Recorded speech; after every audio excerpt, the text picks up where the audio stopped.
तो बड़ी खबर रूस यूक्रेन युद्ध को लेकर, जहां पर टैरिफ वॉर के बीच डोनाल्ड ट्रंप ने एक बार फिर से बड़ा बयान दिया है। पुतिन और जेलेंस्की की मुलाकात से पहले डोनाल्ड ट्रंप का ये बड़ा बयान सामने आया है, जिसमें उन्होंने साफ तौर पर कहा है कि गंभीर परिणाम होंगे।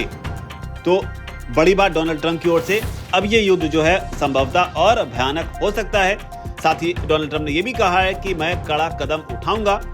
ये बयान ऐसे दौर में सामने आया जिसमें रिपोर्ट से बताया गया कि पुतिन जो है वो जल्दी भारत का दौरा कर सकते हैं। इसके अलावा जेलेंस्की के भी भारत आने की खबरें हैं। हालांकि दिलचस्प बात यह है कि डोनाल्ड ट्रंप का ये बयान ऐसे दौर में भी सामने आया है जब जेलेंस्की ने भारत को अपनी प्रतिक्रिया दी है उस लेटर को लेकर जो कि भारत ने जेलेंस्की के लिए लिखा था। जेलेंस्की लगातार इस बात की उम्मीद जता रहे हैं कि आखिर सीज फायर में भारत अपनी कितनी बड़ी भूमिका जो है निभा सकता है, जबकि डोनाल्ड ट्रंप लगातार इस सीज फायर में खुद अगवा बनने की कोशिश कर रहे हैं। जेलेंस्की ने भारत से क्या कहा है वो जानने से पहले जानिए डोनाल्ड ट्रंप का ये बड़ा बयान। आपको बता दें, कोरिया गणराज्य के जो राष्ट्रपति हैं उनके साथ द्विपक्षीय बैठक जो है वो चल रही थी डोनाल्ड ट्रंप की, और यहीं पर उन्होंने रूस और यूक्रेन के राष्ट्रपतियों की मुलाकात ना होने के परिणामों के बारे में उनसे जो सवाल पूछा गया उसका जवाब दिया। उन्होंने कहा कि पुतिन और यूक्रेनी राष्ट्रपति व्लादिमीर जेलेंस्की के बीच अगर बातचीत नहीं होती है या फिर ये बातचीत विफल रहती है तो इसके परिणाम जो होंगे वो बेहद गंभीर होंगे। उन्होंने साथ ये भी कहा कि मैं अगर राष्ट्रपति होता तो ये युद्ध कभी नहीं होता। तो यहाँ पर उन्होंने बाइडेन पर हमला बोलने की कोशिश की। साथ ही ये भी कहा कि हम देखेंगे कि अगले 1-2 हफ्ते में क्या होता है और उस समय मैं बहुत मजबूती से हस्तक्षेप करूंगा। तो लगातार नेगोशिएट करवाने की कोशिश डोनाल्ड ट्रंप कर रहे हैं, लेकिन अब उन्होंने कहा है कि अगर 2 हफ्तों में 1 से 2 हफ्तों में परिणाम नहीं निकलता है तो बहुत ही मजबूती के साथ अमेरिका इसमें एंटर करेगा।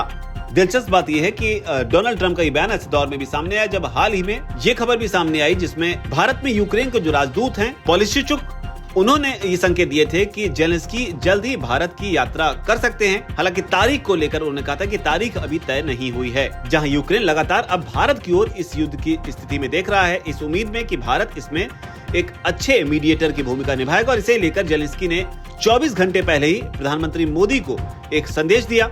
उन्होंने पीएम मोदी को यूक्रेन के स्वतंत्रता दिवस पर शुभकामनाएं देने के लिए पहले तो धन्यवाद किया, और साथ ही उन्होंने कहा कि भारत शांति और संवाद के लिए जो समर्थन देता है वो सराहनीय है। यानी कि भारत भी लगातार रशिया यूक्रेन वॉर में जो है अपनी भूमिका को निभा रहा है और उसे यूक्रेन आगे बढ़कर उसे स्वीकार भी कर रहा है, और न सिर्फ स्वीकार कर रहा है बल्कि ऐसी सूरत में स्वीकार कर रहा है जब उसका दुश्मन यानी कि रूस भारत का बेहद खास दोस्त है, जिसके लिए भारत हर तरह के टैरिफ को झेलने के लिए तैयार है। लेकिन यूक्रेन कह रहा है कि भारत जिस तरीके से शांति और संवाद के लिए जो भूमिका निभा रहा है वो बेहद सराहनीय है, वो एप्रिशिएट करने वाली है। हालांकि जेलेंस्की ने इस मामले पर खुलकर बयान दिया है। उन्होंने कहा है कि आज जब दुनिया इस भयानक युद्ध को सम्मानजनक और स्थायी शांति के साथ समाप्त करने की कोशिश कर रही है, हम भारत से योगदान की उम्मीद करते हैं।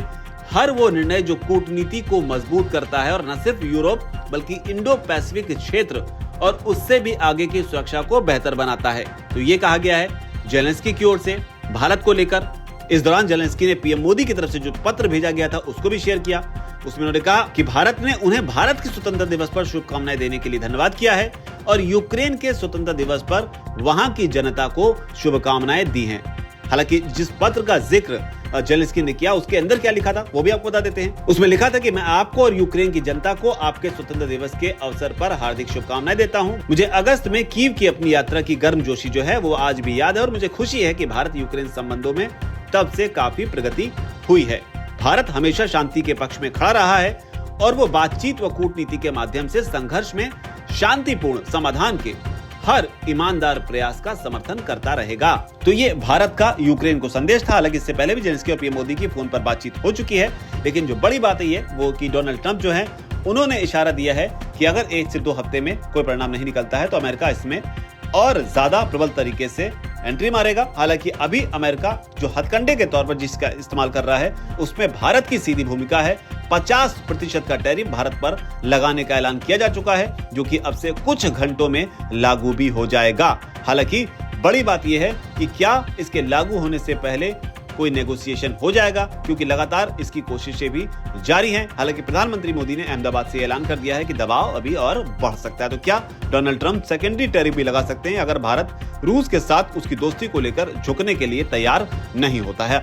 क्या भारत को रूस के साथ इसी तरह से डट कर खड़े रहना चाहिए और आत्मनिर्भर भारत के दम पर अपने आप को अमेरिका को टक्कर देने के लिए तैयार करना चाहिए, या फिर भारत को मौके की नजाकत को समझते हुए समझदारी भरा फैसला लेना चाहिए? आपकी जो भी राय हो नीचे अगर कमेंट सेक्शन में जरूर लिखें। धन्यवाद।